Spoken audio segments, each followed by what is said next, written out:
Hello friends, a very good afternoon to everybody and welcome back to Learning Edward। तो जितने भी मेरे नए व्यूअर्स हैं उनको बता दूं कि हम यूपी ट्रिपल एस सी पेट एग्ज़ाम को टारगेट करने के लिए ये सीरीज़ चला रहे हैं और ये रिवीजन सीरीज़ है। और आज की इस रिवीजन सीरीज़ में हम इकोनॉमिक्स का रिवीजन करने वाले हैं और ये इस सीरीज़ की 8वीं क्लास है। तो सबसे पहले आज हमारा टॉपिक है भारतीय अर्थव्यवस्था, यानी कि आज की क्लास में हम इंडियन इकोनॉमी से रिलेटेड जितने भी क्वेश्चंस एग्ज़ाम में पूछे आते हैं या फिर जिन टॉपिक्स से क्वेश्चन एग्ज़ाम में ज़्यादातर आते हैं उन्हीं से हमने क्वेश्चन लिए हैं और आज हम उन्हीं का रिवीजन करने वाले हैं। तो आज की क्लास में क्या खास है, सबसे पहले तो हम नीति आयोग से रिलेटेड क्वेश्चन करेंगे, आरबीआई, जीएसटी और जितने भी 5 ईयर प्लान्स यानी कि पंचवर्षीय योजनाएँ हैं इनसे संबंधित, जो कि मुझे लगा कि इम्पोर्टेंट क्वेश्चन है, एग्ज़ाम में आ सकते हैं, वही मैंने लिए हैं और हम इनका रिवीजन करेंगे। चलिए देखते हैं।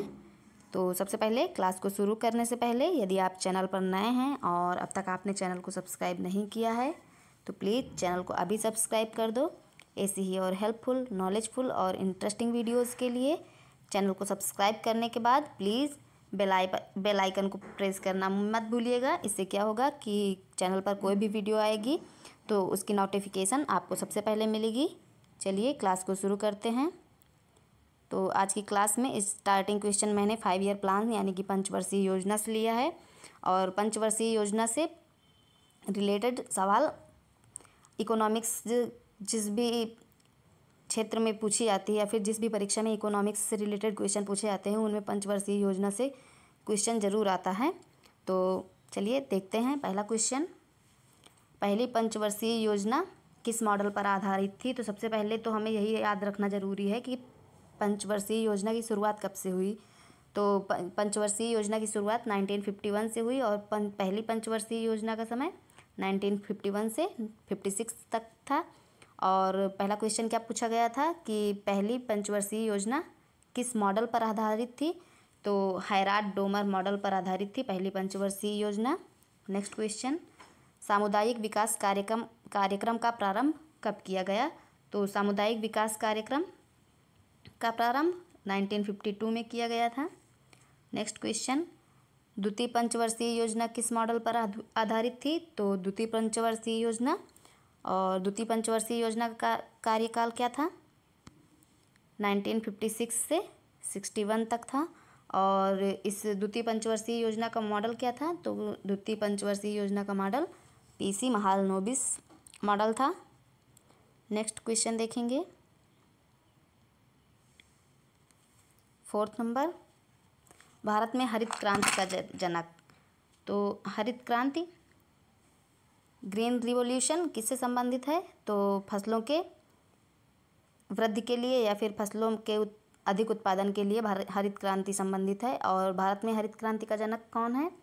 तो डॉक्टर एम.एस. स्वामीनाथन भारत में हरित क्रांति के जनक हैं। और नेक्स्ट क्वेश्चन है, विश्व में हरित क्रांति का जनक कौन है। तो नॉर्मन ई बोरलॉग ये विश्व में हरित क्रांति के जनक हैं। नेक्स्ट क्वेश्चन, 7वीं पंचवर्षीय योजना किस मॉडल पर आधारित थी। तो 7वीं पंचवर्षीय योजना ये जॉन डब्ल्यू मिलर मॉडल पर आधारित थी। नेक्स्ट क्वेश्चन,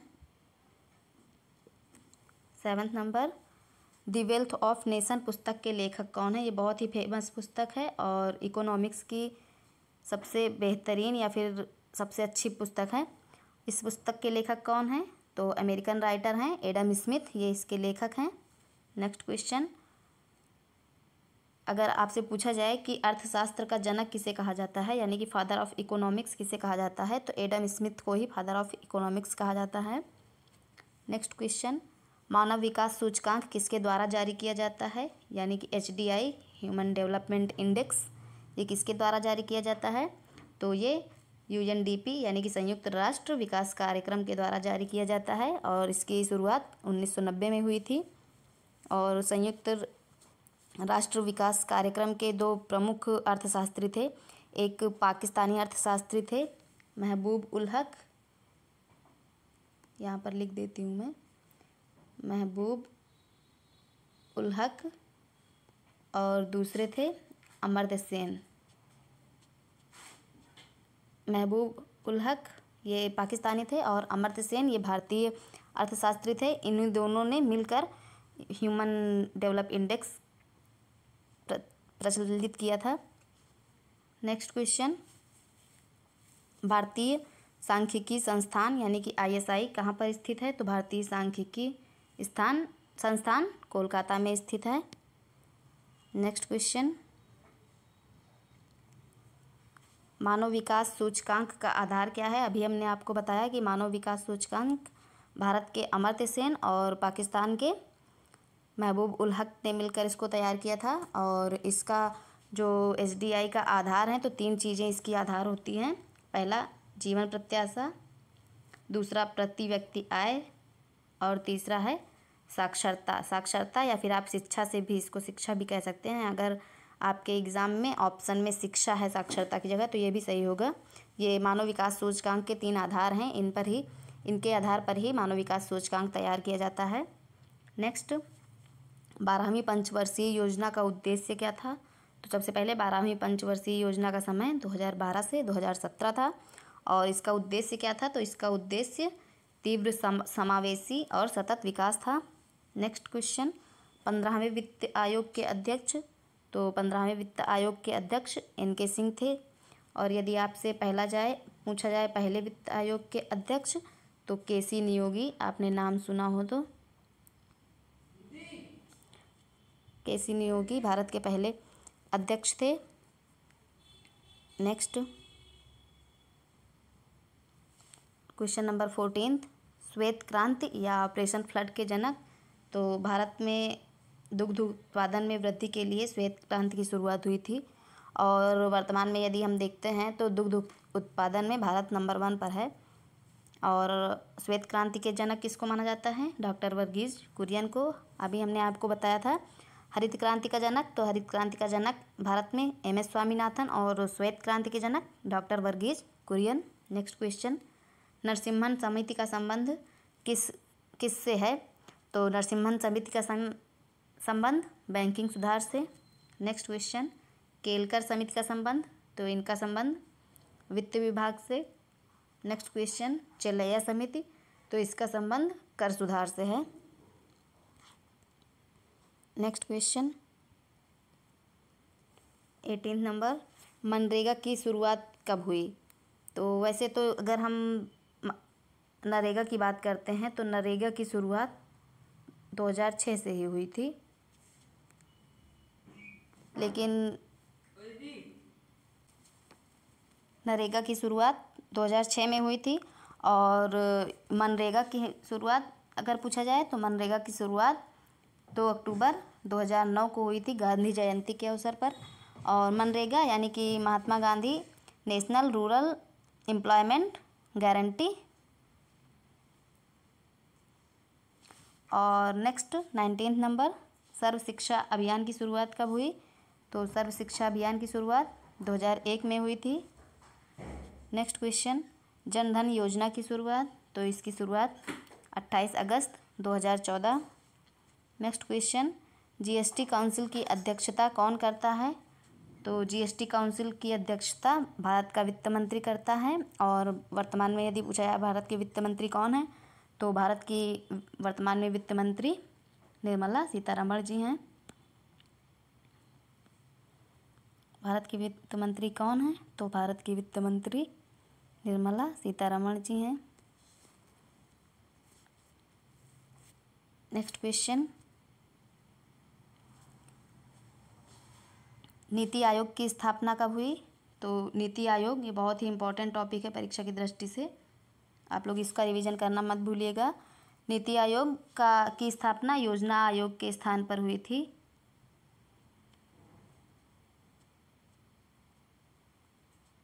और नीति आयोग की स्थापना 1 जनवरी 2015 को हुई थी। नेक्स्ट क्वेश्चन, नीति आयोग का अध्यक्ष कौन होता है? तो भारत का प्रधानमंत्री, जो भी उस समय भारत का प्रधानमंत्री होगा वही नीति आयोग का अध्यक्ष होगा। तो वर्तमान में भारत के प्रधानमंत्री माननीय श्री नरेंद्र मोदी जी हैं और वही हैं नीति आयोग के अध्यक्ष। नेक्स्ट क्वेश्चन, नीति आयोग के पहले उपाध्यक्ष, तो नीति आयोग के पहले उपाध्यक्ष अरविंद पनगड़िया जी थे। नीति आयोग की फुल फॉर्म यदि हम देखते हैं तो इसकी फुल फॉर्म होगी राष्ट्रीय भारत परिवर्तन संस्था यानी कि national institution for transforming India, NITI Aayog, ये नीति आयोग का फुल फॉर्म है, आप लोग नोट कर सकते हैं। नेक्स्ट क्वेश्चन, भारतीय रिजर्व बैंक की स्थापना, ये भी वेरी मोस्ट इम्पॉर्टेंट टॉपिक है। भारतीय रिजर्व बैंक की स्थापना कब हुई? तो भारतीय रिजर्व बैंक की स्थापना 1 अप्रैल 1935 को की गई। नेक्स्ट क्वेश्चन, आरबीआई की स्थापना किस समिति की सिफारिश पर की गई? किस समिति की सिफारिश पर की गई? तो रिजर्व बैंक ऑफ इंडिया की स्थापना यंग हिल्टन समिति या यंग हिल्टन आयोग की सिफारिश पर की गई थी। नेक्स्ट क्वेश्चन, आरबीआई का राष्ट्रीयकरण कब किया गया? तो आरबीआई का राष्ट्रीयकरण 1 जनवरी 1949 को किया गया है। और यदि हम इसके बाद बात करें कि बैंकों के राष्ट्रीयकरण के बाद भी 16 बैंकों का राष्ट्रीयकरण 1969 में किया गया और आई थिंक 8 बैंकों का राष्ट्रीयकरण 1980 में किया गया था। नेक्स्ट क्वेश्चन, आरबीआई के पहले गवर्नर कौन हैं? तो आरबीआई के पहले गवर्नर सर ऑसबॉर्न स्मिथ हैं। और यदि आपसे पूछा जाए कि रिजर्व बैंक ऑफ इंडिया के पहले भारतीय गवर्नर कौन हैं? तो पहले भारतीय गवर्नर सीडी देशमुख जी हैं। ये क्वेश्चन भी मैंने यहाँ पे लिया है, 29 नंबर क्वेश्चन। आरबीआई के पहले भारतीय गवर्नर, अभी हमने आपको बताया कि आरबीआई के पहले गवर्नर तो वो हैं सर ऑसबॉर्न स्मिथ जी। और यदि पहले भारतीय गवर्नर पूछा जाए तो सीडी देशमुख जी पहले भारतीय गवर्नर हैं भारतीय रिजर्व बैंक के। नेक्स्ट क्वेश्चन, आरबीआई के वर्तमान गवर्नर कौन हैं? तो आरबीआई के वर्तमान गवर्नर शक्तिकांत दास जी हैं। नेक्स्ट क्वेश्चन, भारत की अर्थव्यवस्था कैसी अर्थव्यवस्था है? तो भारत की अर्थव्यवस्था मिश्रित अर्थव्यवस्था है। नेक्स्ट क्वेश्चन, एशिया का सबसे पुराना स्टॉक एक्सचेंज कौन सा है? तो बीएसई यानी कि बॉम्बे स्टॉक एक्सचेंज, जिसकी स्थापना 1875 में हुई थी। सेंसेक्स सूचकांक कहा जाता है। ये एशिया का सबसे पुराना एक्सचेंज है। और भारत में 2 ही एक्सचेंज चलते हैं, एक सेंसेक्स और दूसरा निफ्टी। और निफ्टी को एनएसई यानी कि नेशनल स्टॉक एक्सचेंज भी कहा जाता है। नेक्स्ट क्वेश्चन देखेंगे, 33वां क्वेश्चन है, वस्तु एवं सेवा कर यानी कि जीएसटी भारत में कब लागू हुआ? तो जीएसटी 1 जुलाई 2017 को लागू हुआ था। और जीएसटी किस संविधान संशोधन द्वारा लागू हुआ? ये भी आपको याद रखना है, 101वां संविधान संशोधन द्वारा जीएसटी लागू हुआ। और यदि आपसे पूछा जाए कि जीएसटी किस समिति की सिफारिश से लागू हुआ? तो विजय केलकर समिति की सिफारिश द्वारा जीएसटी लागू हुआ था। और यदि आपसे क्वेश्चन में पूछा जाए कि जीएसटी लागू करने वाला भारत का पहला राज्य कौन सा है? तो जीएसटी लागू करने वाला भारत का पहला राज्य है असम। असम जीएसटी लागू करने वाला भारत का पहला राज्य है। नेक्स्ट क्वेश्चन, रेल बजट और आम बजट को किस समिति की सिफारिश पर अलग किया गया? यहाँ पर क्वेश्चन पूछा गया, अलग किया गया। पहले रेल बजट और आम बजट दोनों एक साथ पेश किए जाते थे, जबकि रेल बजट और आम बजट को अलग करने के बाद ये दोनों अलग अलग पेश किए जाने लगे थे। तो आपसे क्वेश्चन पूछा जाए कि रेल बजट और आम बजट को किस समिति की सिफारिश पर अलग किया गया?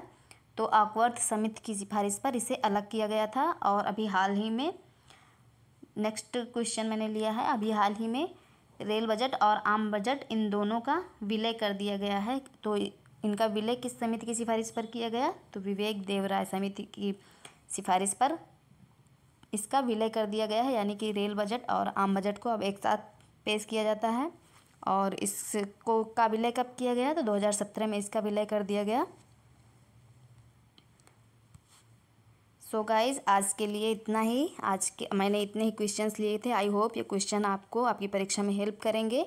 और यदि आपका कोई डाउट है, कोई सजेशन है, तो प्लीज़ आप कमेंट बॉक्स में टाइप कर दीजिएगा। क्लास आपको अच्छी लगे तो प्लीज़ क्लास को लाइक कीजिएगा, शेयर कीजिएगा। And thank you for watching this video. And at the end of the video, as I always say, this is Preeti Jaiswal signing off for today. See you in the next class. Till then, goodbye. Take care.